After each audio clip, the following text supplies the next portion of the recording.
discretion is advised.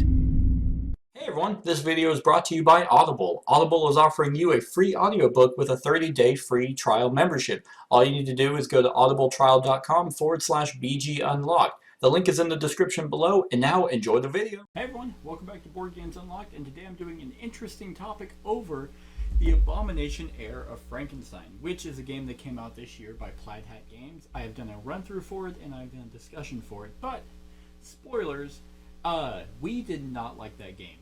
At all. There were very, in our opinion, and only our opinion, there's very little redeeming qualities about it.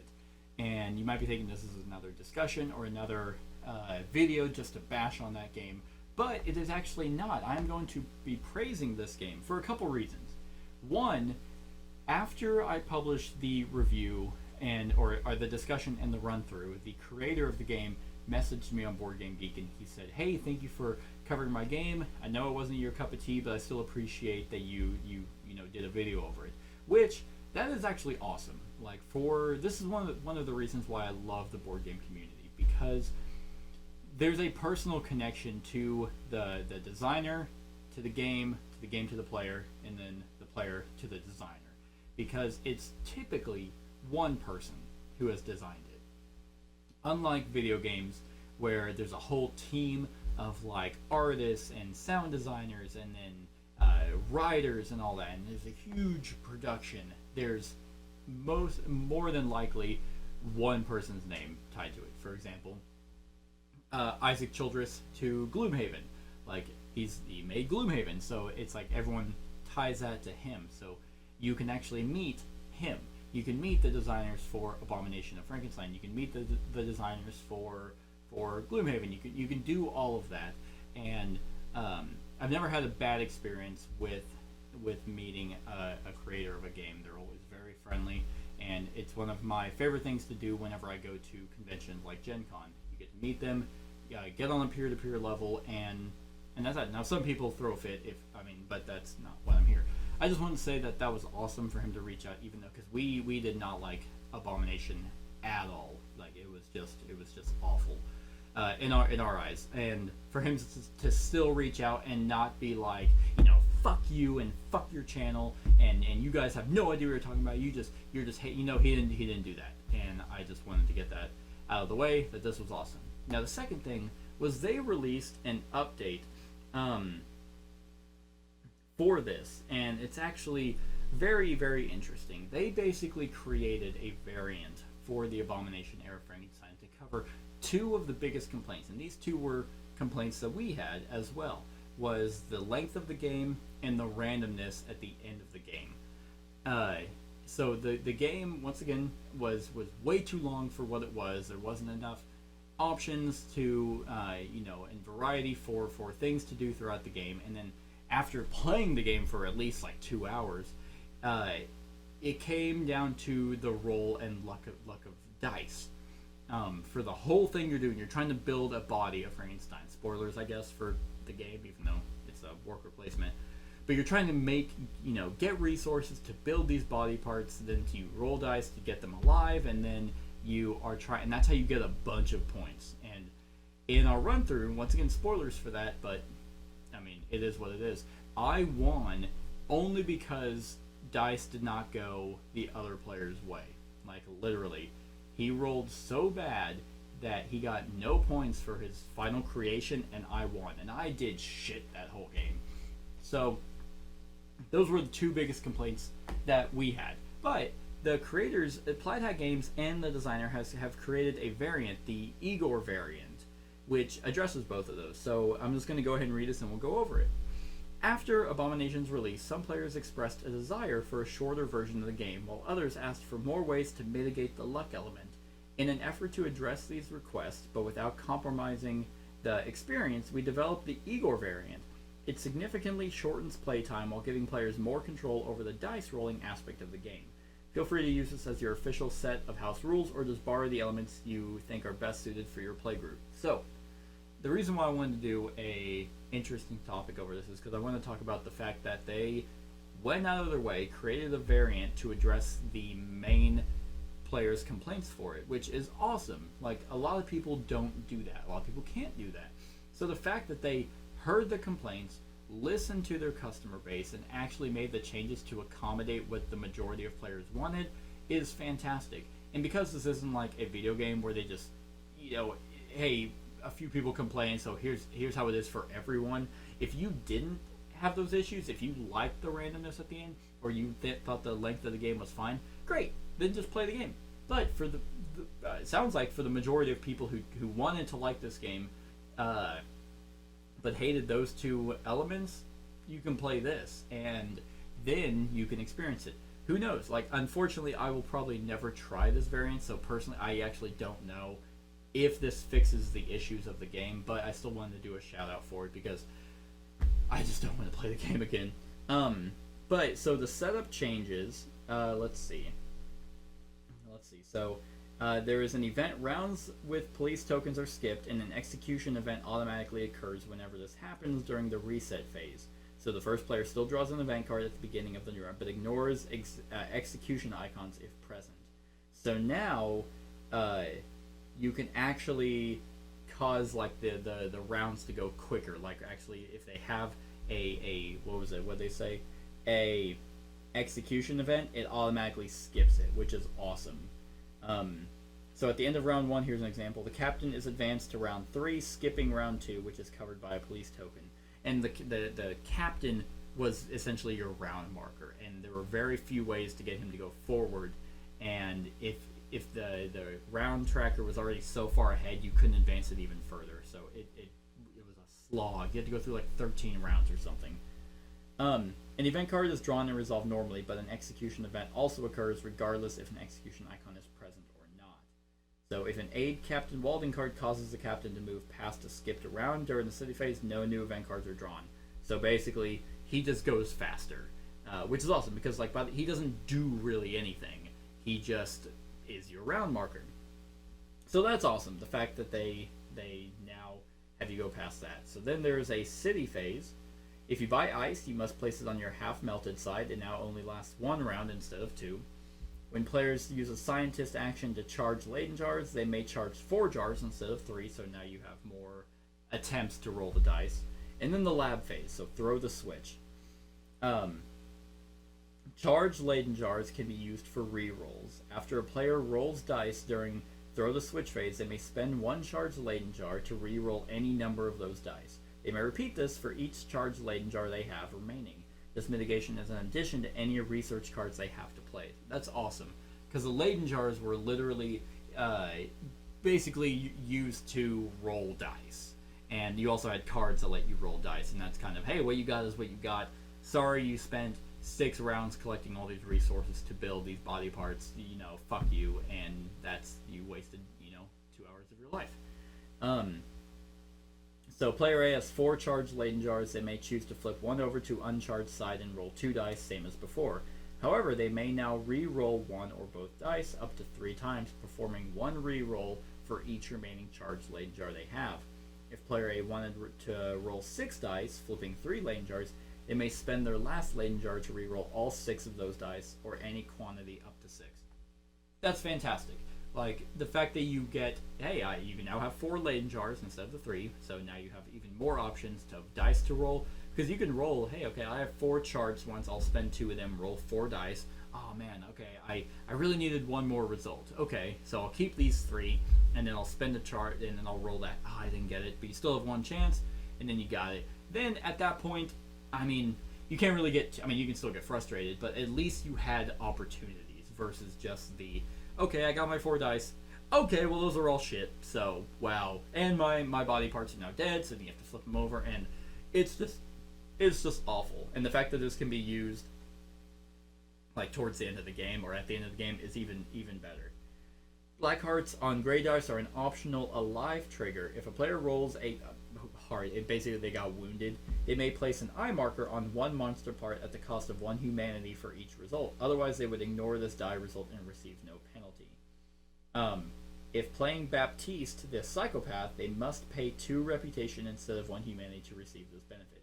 Hey, that's fantastic. They actually, Baptiste was absolutely broken. Like, he was a guy who he couldn't gain or lose humanity. And initially, you might think, oh, okay, well, he can't gain it, therefore he's not getting the 20 points. But so much in this game causes you to lose humanity that the fact that he could do whatever he wanted and not take that penalty was a bigger benefit than him being able to potentially get 20 points.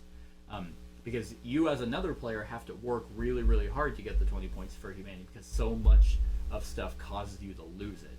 So the fact that he has to now pay reputation to do that is good. Players cannot place an eye marker on the head of their monster until all 5 other monster parts are built and fully alive. The head must be animated last. It's worth double points. Great. The endgame scoring alive markers. Ignore endgame points on the anatomy card for eye markers. Instead, earn 5 points for each eye marker on any monster part except the head. Earn 10 points for an eye marker on the head. So basically, it's if you have your full body alive by the end, you get 25 points. This is absolutely fantastic. The thing I wanted to talk about was the fact that they listen to the community. And here's a perfect example, because right now the Fallout 76 thing is doing a $100 subscription for player Fallout First to basically play that hot garbage game.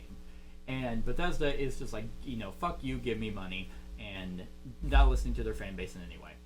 That's obviously one example. There are many, very, very, very good video game companies that do listen to their fans. But, like I said, because board games seem to be on a more personal level, and you're kind of like, I can reach out to high-end, designers and most likely get a response back. I can reach out to higher end, more popular reviewers like the Dice Tower or Rado and get a response back. It's just on a more personal level, even though those are technically celebrities within the board game industry. They seem more human. It's weird because I think it's just because we have the opportunity to talk to them more than talking to designers of a video game, and it's amazing that instead of being like Plaid Hat Games, for example, props to them for even making this as well, because they could have just been like, okay, well, people didn't like the game, that's that. But I'm assuming Plaid Hat and the designer really wanted to make this game work, and they wanted to appease as many players as possible, so they created a variant. Why this variant wasn't added to begin with, I don't know. Maybe there wasn't enough playtesting, or maybe there could be 100 reasons why that this wasn't included.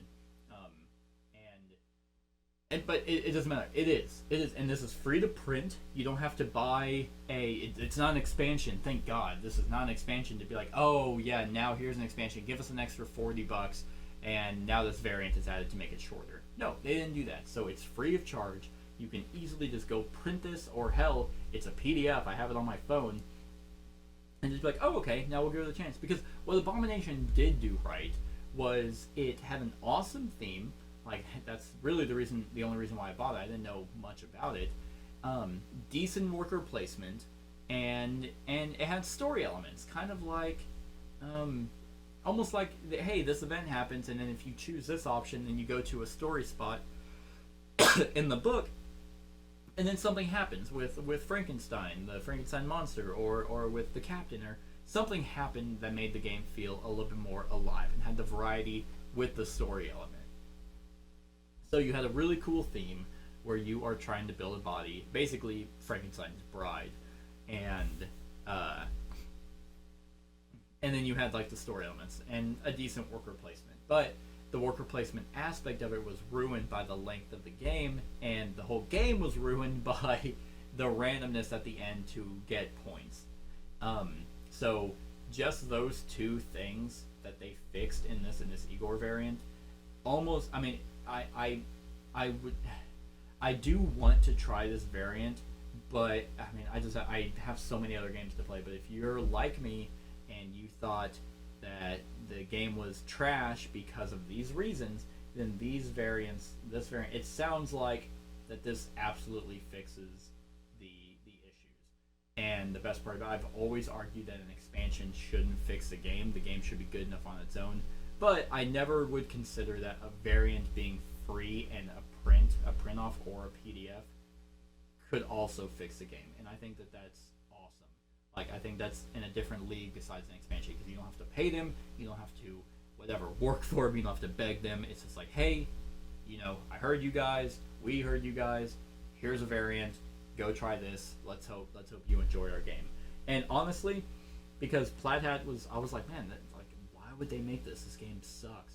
And it almost deterred me away from kind of like, oh, well, Plaid Hat, ugh. But the fact that they made this variant is like, okay, fantastic. Then I will continue to look to Plaid Hat for games, because for the most part they make really good games, and they do put a lot of love and care into it. And just this shows how much love and care they put into their product, how much they put into their designer, and how much they want their games to succeed, and how much they want their fan base to be happy. So definitely had to give it a shout out for this, because this was just awesome. And this raises the bar and sets the example for other companies. If other companies make bad games, but the majority of people are complaining about the same thing, and you can fix it for free, then you should do so, because then what saves companies is brand loyalty. And if you're gonna be like, okay, hey, we thought it worked, it clearly didn't, here's a variant that can fix it. You don't have to buy anything extra, you don't have to do anything different, you just have to print off these rules, and this will change it. Play with these rules from now on, and the game should work. And then if you try it and you're like, this game is fantastic, like I would argue, me and Kat gave this game a 3, and Josh gave it a 2. The lowest scoring game that he's done, and it's been the lowest scoring game that we've done. But I can guarantee you, even though I haven't tried it, just the way it sounds and from understanding the way the game plays, that this would probably bump this way up. And I'll never get to try it, because Kat and Josh don't ever want to play it again. But I can almost certainly, just from my experience of playing games and reviewing games and doing run-throughs for games, that this variant would probably at least bump Abomination Heir of Frankenstein up to a 6, at least.